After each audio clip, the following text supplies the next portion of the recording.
৬টা ডিম নিয়েছি। আজকে ২টো কেক বানাবো। একটা চকলেট কেক, একটা ফ্রুট কেক। আর আমি এখানে ফার্স্টে কেকেরটাকে ফোম করে নিলাম, দেন ২ ভাগে ভাগ করে নিলাম। ১ম ব্যাটারটা নিয়েছি ফ্রুট কেকের জন্য। এখানে আমি ময়দার মিক্সচারটা করে রেখেছিলাম। সেটাই ব্যাটারে মিশিয়ে নিলাম।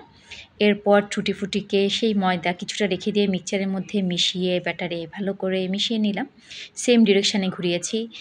দেন প্যানে ঢেলে দিলাম। একটু ট্যাপ করে উপরে টুটি ফ্রুটি দিয়ে ডেকোরেশন করে নিলাম। এটা একপাশে রেখে দেন আমি চকলেট কেকের ব্যাটারটা রেডি করছি।